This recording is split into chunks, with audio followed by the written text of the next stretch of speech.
warahmatullahi wabarakatuh. Halo teman-teman semua, salam sehat sejahtera bagi kita semua. Kembali lagi bersama saya Ayu Widya Astuti dari program studi S1 Kebidanan Fakultas Kesehatan Universitas Jenderal Ahmad Yani Yogyakarta.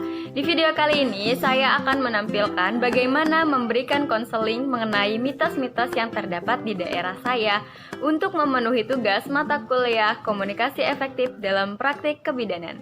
Silahkan.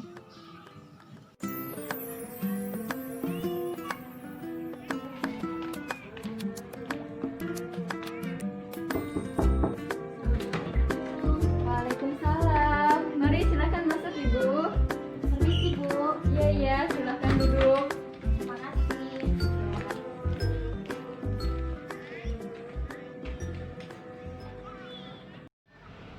Perkenalkan Bu, saya Bidan Ayu Widya Astuti yang bertugas di PMB ini. Sebelumnya, apakah Ibu sudah pernah melakukan pelayanan kesehatan di sini? Pernah Bu, ini kehamilan minggu ke-16. Oh baik, izinkan saya bertanya identitas Ibu ya Bu. Nama Ibu? Sinta Aila.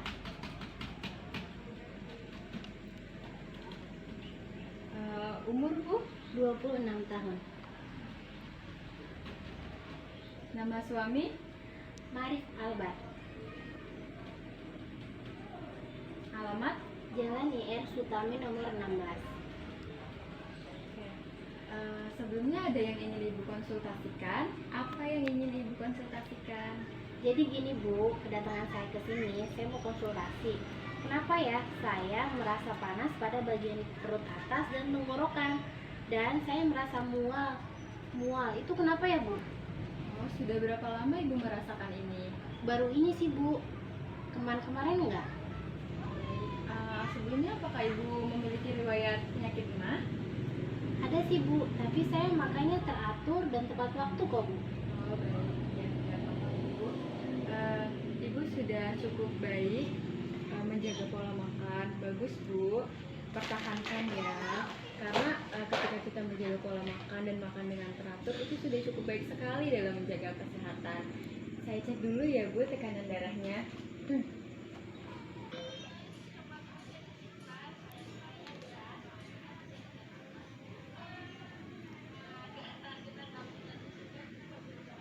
Alhamdulillah normal ya Bu, 120/80. Alhamdulillah. Jadi gini Bu, menjawab keluhan Ibu merasa panas di bagian perut atas itu adalah masalah pencernaan. Hal ini adalah umum dialami oleh ibu hamil. Gangguan pencernaan seperti mah ini disebabkan oleh perubahan hormon. Perubahan ini sering menyebabkan rekrut asam.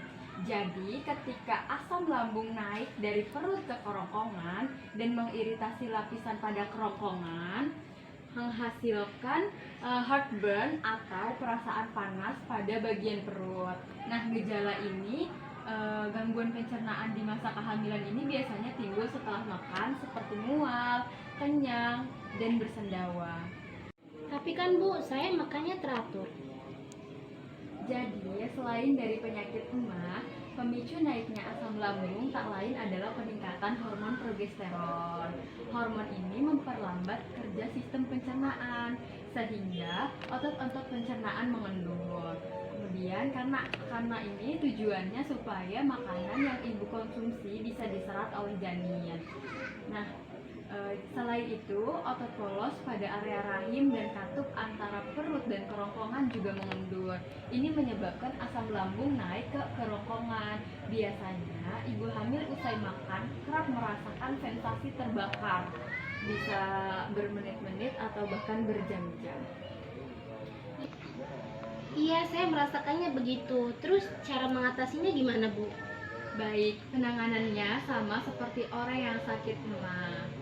Sekalipun ibu tengah berselera makan, tetapi tetap batasi porsinya. Kenapa Bu? Kan kalau makannya banyak juga bukannya baik buat janin kenyang juga. Jadi, Pada ibu hamil, sistem pencernaan tidak mampu mencerna makanan secara cepat. Makan secara besar bisa memicu heartburn. Nah, yang ibu rasakan tadi, perasaan panas di bagian perut atas. Jadi, makan dalam porsi kecil tetapi sering itu bisa membantu meredakan situasi itu. Nah, cara ini efektif untuk mencegah perut ibu kosong dalam jangka waktu lama guna menetralisasi asam lambung. Biasakan juga makan secara pelan-pelan ya Bu. Juga minum air putih di sela waktu makan. Nah, minum air putih ini adalah langkah yang cukup efektif untuk membantu pencernaan ibu agar lancar. Untuk membantu pencernaan lebih lancar dan meredakan rasa panas di dada. Tapi perlu diingat, tidak perlu minum terlalu banyak, minum secukupnya saja. Oh, saya mengerti Bu. Tapi Bu, katanya kalau makan durian bisa buat janin kepanasan. Iya seperti itu Bu. Itu mitos ya Bu. Faktanya, hingga kini belum ada penelitian ilmiah mengenai efek mengkonsumsi durian pada ibu hamil. Namun, buah durian banyak mengandung gas, glukosa, dan juga alkohol, di mana kandungan tersebut dapat membuat calon ibu merasa kembung dan memicu kontraksi terutama di kehamilan di trimester ketiga. Anggapan durian membuat janin terasa panas juga tidaklah benar. Ibu hamil juga tidak dilarang makan durian, asal tentu saja makan secukupnya. Durian yang terlalu matang atau fermentasi memang mengandung alkohol, tetapi jika dimakan tidak berlebihan, kandungan alkoholnya tidak berbahaya bagi janin. Tapi kalau mengkonsumsi nanas juga bisa buat keguguran kandungan Bu. Hal ini juga mitos ya Bu, sama seperti buah durian. Nanas secara ilmiah belum ada penelitian yang sanggup membuktikan bahwa penyebab keguguran disebabkan karena mengkonsumsi nanas. Tetapi memang ada kandungan dalam buah nanas, khususnya nanas muda, yang bisa menyebabkan kontraksi pada ibu hamil. Tetapi juga perlu diketahui bahwa kontraksi bukan semata-mata dikarenakan konsumsi nanas muda. Keguguran juga bisa terjadi karena lemahnya kandungan sang ibu. Dan sebetulnya nutrisi yang dikandung oleh buah nanas nyatanya bermanfaat bagi ibu hamil, asalkan tidak dikonsumsi secara berlebihan.